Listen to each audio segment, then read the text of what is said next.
chers amis téléspectateurs, très heureux de vous retrouver pour une nouvelle édition de Terre de Mission, l'émission religieuse de TV Liberté. Au programme aujourd'hui, nous allons d'abord discuter avec Tristan de Carnet, le directeur des éditions Teki, qui vient de publier un certain nombre d'ouvrages sur l'euthanasie, sujet brûlant d'actualité, hélas. Et puis ensuite, je vous proposerai moi quelques recensions de livres lus récemment. Mais tout de suite, je me tourne vers Tristan de Carnet. Bonjour Tristan. Bienvenue de nouveau sur ce plateau que vous connaissez déjà bien. En fait, je voulais vous recevoir d'abord. Ce qui m'avait motivé, c'était le livre de Charles Vaugirard sur la face cachée du lobby de l'euthanasie que vous venez de publier, hein, qui est donc Charles Vaugirard, c'est un historien qui a notamment écrit chez vous, je crois, sur Ozanam. Et donc là, il publie un livre que j'ai trouvé très efficace, entre guillemets, parce qu'évidemment c'est documenté, mais ça précise assez nettement que derrière le lobby de l'euthanasie, il n'y a pas la liberté et le refus de la souffrance. Il y a quelque chose d'assez sordide. Il y a le lobby de l'eugénisme, il y a et il y a les travaux du docteur Simon, dont vous avez apporté le livre. Chers amis téléspectateurs, regardez cette scène ça n'arrivera pas souvent que sur le plateau de Terre de Mission, on ait le bouquin de Pierre Simon. Pierre Simon, je ne sais pas si vous vous souvenez, a été un des patrons de la franc-maçonnerie dans les années 70. C'est le monsieur en charge de l'avortement, monsieur en charge de la contraception, puis maintenant monsieur en charge de l'euthanasie. Il a beaucoup travaillé ces questions-là, et notamment c'était une espèce de fanatique de l'euthanasie des handicapés. Aujourd'hui, personne ne veut regarder la réalité en face, mais et la réalité, c'est que derrière le lobby de l'euthanasie, il y a aussi le lobby de en finir avec les vies inutiles, chose qu'on pouvait espérer avoir disparu du débat public depuis 1945, mais c'est pas tout à fait le cas. Mais j'ai trop parlé. Qu'est-ce qui vous a poussé, vous comme éditeur, à publier cet excellent petit bouquin? Alors évidemment, l'édition Teki catholique sont vent debout contre ce projet de loi, cette proposition de loi plutôt, oui. Contre l'euthanasie. On a l'habitude de publier plutôt des ouvrages de défense des futures victimes. Oui. Hein. J'avais apporté le livre de Xavier Argemi, qui est un jeune qui avait une maladie de Duchenne, donc une myopathie, qui a écrit un très beau témoignage, Ma vie jusqu'au bout, où il explique combien il est attaché à la vie et combien il n'a pas du tout, voit pas pourquoi on irait lui raccourcir. Hein, voilà. Oui, c'est ça. En fait, c'est les gens en bonne santé qui leur disent votre vie est insupportable. Mais oui, mais vous n'êtes pas les mieux placés pour en parler, quoi.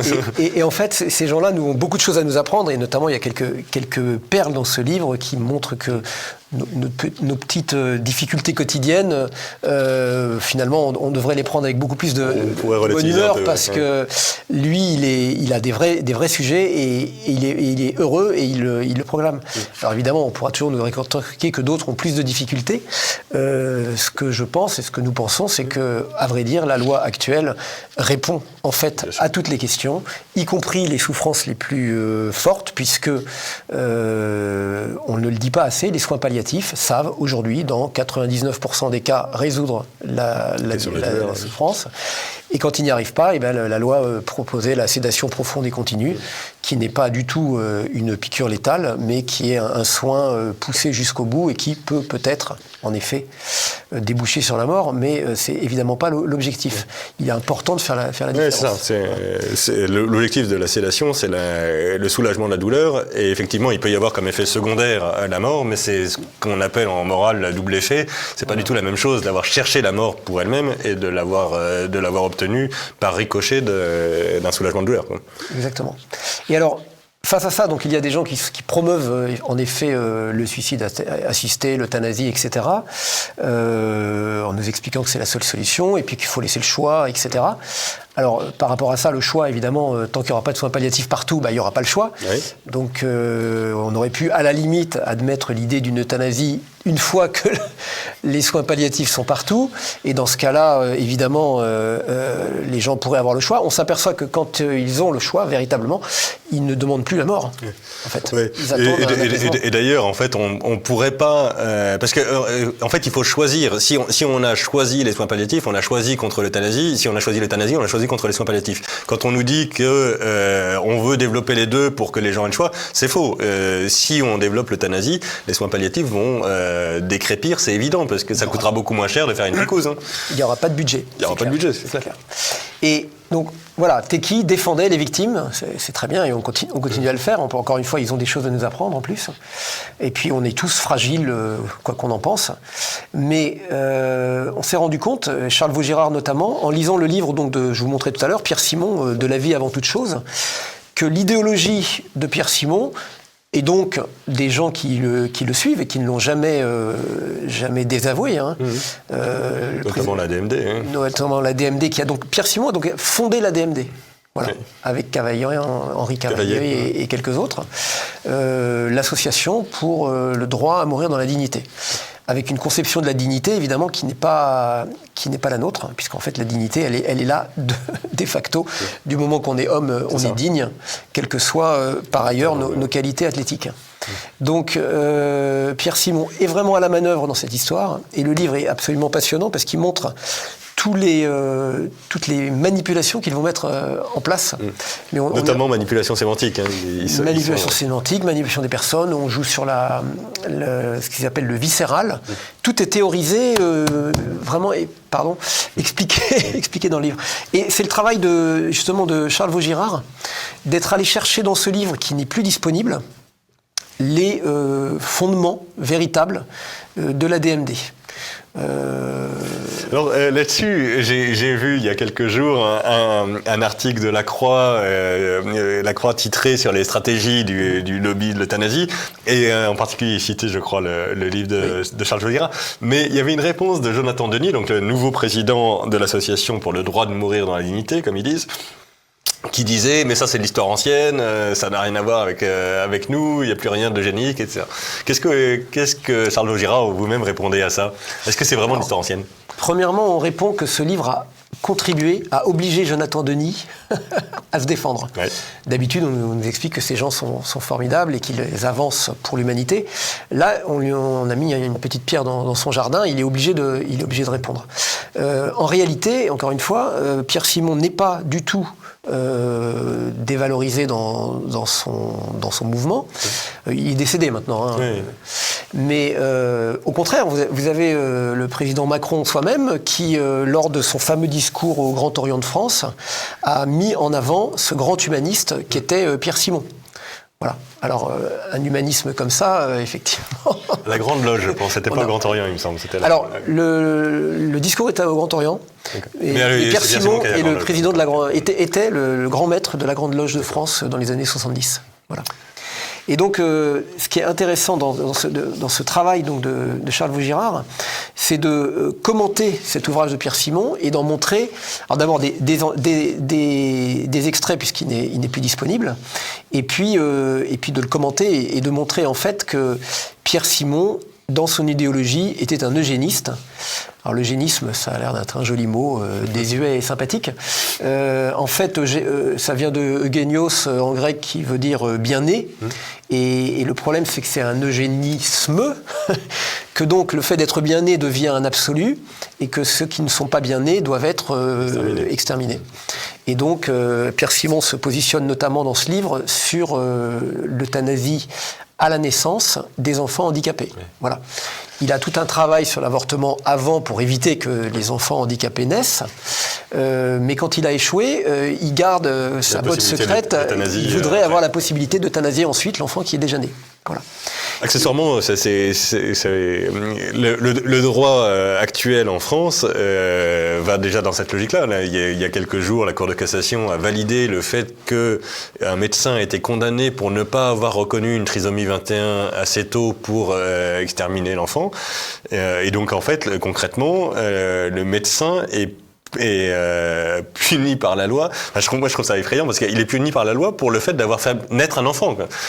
En fait, la loi reconnaît qu'il y a un préjudice pour la famille. C'est un préjudice. Que donc, l'enfant malade est un préjudice pour la famille. Ce qui est déjà eugénique exactement. Et ce qui pose le problème de la conception qu'on a de la vie. C'est la difficulté dans ces discussions, c'est que si on n'a pas la même conception de l'homme, on peut ne pas se comprendre.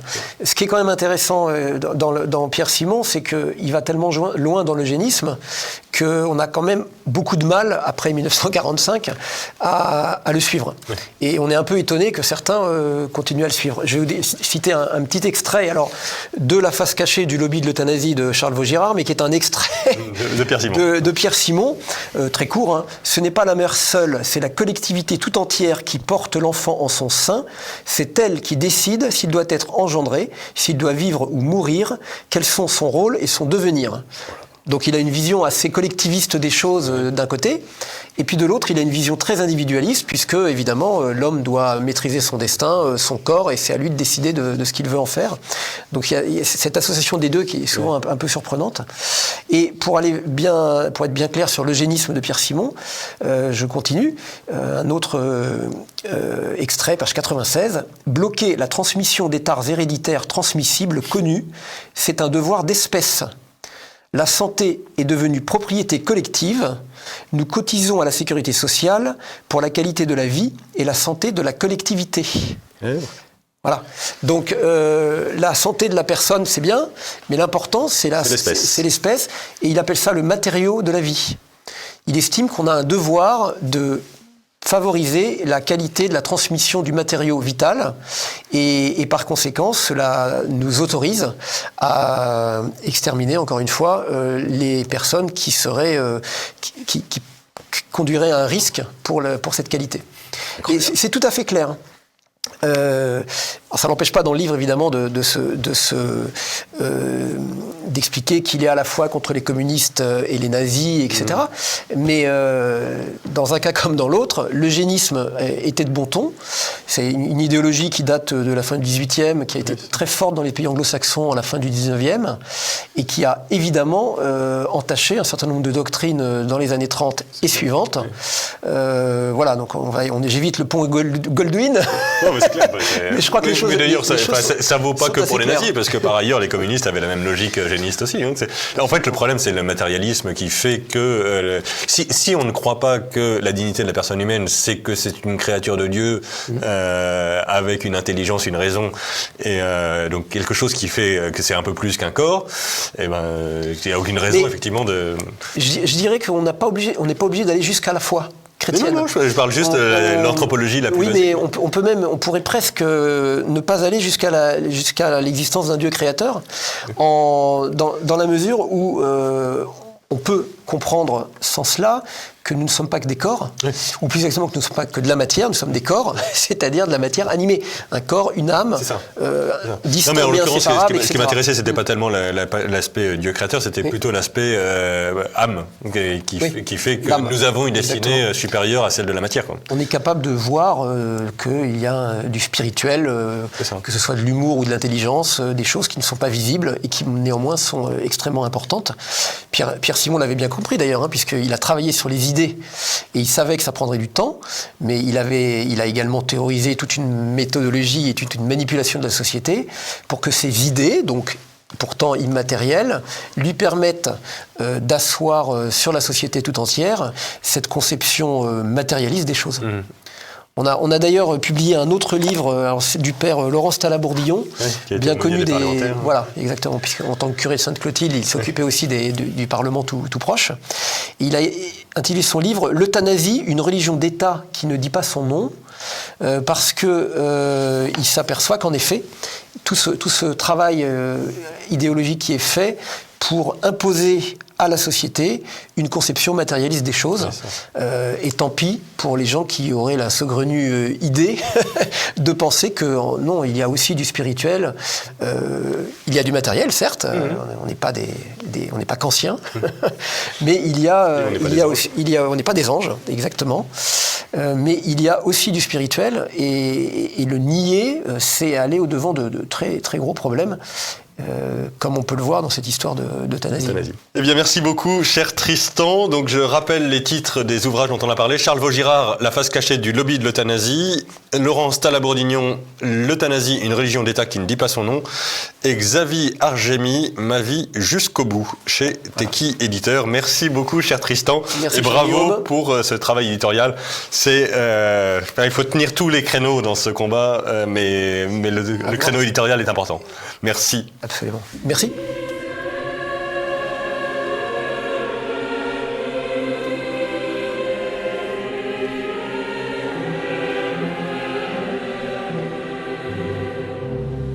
Bien, retour sur le plateau de Terre de Mission et je voulais vous proposer, notamment à l'occasion des vacances de la Toussaint, quelques livres, pistes de lecture pour les semaines qui viennent.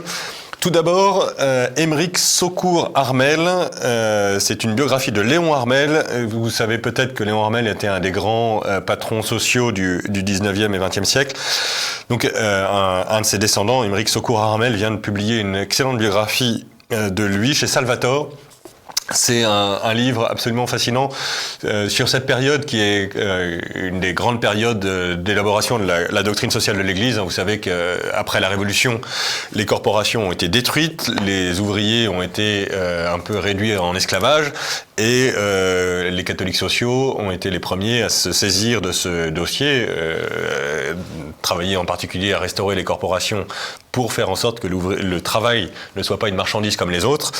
Et parmi les grands patrons catholiques de cette époque-là, Léon Armel est probablement un des noms les plus connus. Donc, sa biographie montre les relations en particulier qu'il a eues avec Léon XIII, qui est donc l'auteur de la première encyclique de doctrine sociale, Rerum Novarum. Voilà, une excellente biographie sur un sujet très important, parce que je pense qu'on ne parle jamais assez de doctrine sociale de l'Église. Deuxième ouvrage, rien à voir, mais là aussi lié à l'actualité. Vous savez que très récemment, le pape a canonisé Pier Giorgio Frassati, un jeune de Turin, fils d'une grande famille italienne. Spécialiste d'alpiniste, enfin très amoureux de la montagne, et donc vient d'être publié chez Artege une biographie italienne à l'origine de Pier Giorgio Frassati, qui est intitulée Toujours plus haut, comme par allusion à son goût pour l'alpinisme. Troisième ouvrage, j'avais déjà parlé de Pascal Rennes, qui est le pseudonyme d'un spécialiste du dialogue islamo-chrétien et qui a écrit un autre ouvrage dont le titre m'échappe, mais qui là vient de publier il y a quelques mois un dialogue d'un catholique avec l'islam du Coran, réponse aux objections islamiques sur la doctrine chrétienne. Vous savez que l'islam s'est en particulier constitué contre le christianisme, contre la doctrine chrétienne, en particulier sur l'incarnation et sur la Trinité. Vous savez que l'islam refuse l'idée que Dieu est un fils, ce qui est le cœur de la doctrine catholique, et refuse donc que Jésus soit vrai Dieu et vrai homme.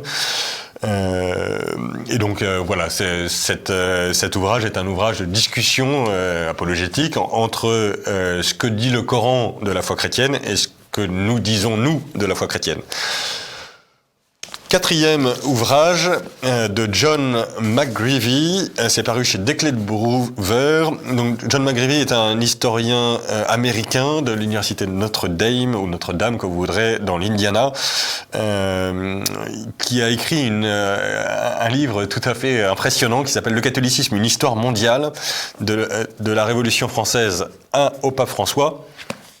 Et donc c'est un livre qui, comme son nom l'indique, est un peu transnational ou transcontinental et regarde la vie de l'Église, l'histoire de l'Église depuis la Révolution, mais pas simplement focalisé sur l'Occident ou pas simplement focalisé sur la France ou les États-Unis, mais ça parle des missions en Afrique, ça parle de l'américanisme sous Léon XIII. Donc là, vous savez que l'américanisme a été condamné par Léon XIII, le libéralisme en fait en français normal.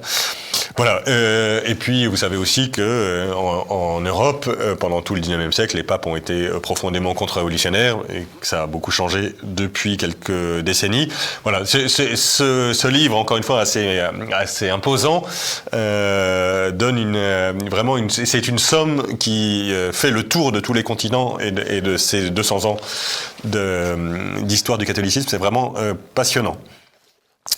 Cinquième ouvrage, Serge Abad-Galardo. Je ne sais pas si vous vous souvenez, il était déjà venu sur ce plateau. C'est un homme qui est extrêmement courageux, qui a quitté la maçonnerie la franc-maçonnerie et qui a écrit à plusieurs reprises dessus. Et qui vient de publier, là aussi chez Artege, un livre qui s'appelle « La franc-maçonnerie chrétienne, une imposture ». Évidemment, ça va lui attirer quelques nouveaux copains, mais je pense qu'il a évidemment raison. Il faut rappeler que on ne peut pas être catholique et franc-maçon. Benoît XVI, avant qu'il soit Benoît XVI, le cardinal Ratzinger l'avait rappelé après la promulgation du Code de droit canonique de 1983. L'interdiction reste d'actualité, parce que pour une raison extrêmement simple. C'est l'idéologie maçonnique est une idéologie relativiste qui est donc non compatible avec l'idée que il y a une vérité en matière de religion. Voilà, donc Serge Abad-Gallardo en parle avec beaucoup d'expérience. Enfin, évidemment, il connaît de l'intérieur le sujet et il répond à beaucoup de prêtres qui ont essayé de nouer des dialogues maçonnico-chrétiens avec un succès d'ailleurs assez mitigé. Mais c'est donc un ouvrage tout à fait remarquable et courageux.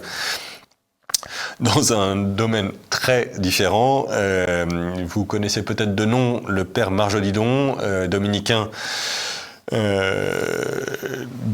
de la province de Toulouse, qu'on a souvent vu dans la revue thomiste en particulier, donc il a été directeur, je me souviens plus, mais qui a publié toute une série de petits ouvrages, mais vraiment très très solides, documentés, qui sont parus chez Saint-Léger Éditions. Là, celui que je vous présente, c'est Les Fins dernières avec Thomas d'Aquin, mais il y a la Trinité avec Thomas d'Aquin, il y en a plusieurs dans cette collection-là. Donc il prend des sujets importants de la théologie catholique et regarde ce que saint Thomas en a dit, en particulier dans la Somme théologique. Voilà, les fins dernières, comme vous savez, c'est un sujet important. Je vous rappelle que le mois de novembre, que nous sommes aujourd'hui, est le mois des défunts. C'est le mois où nous prions en particulier pour que les défunts quittent le purgatoire pour aller au paradis. Et donc il est pas inutile de réfléchir un peu aux fins dernières. Accessoirement, si on veut bien agir, le mieux c'est quand même de savoir agir en vue de la fin.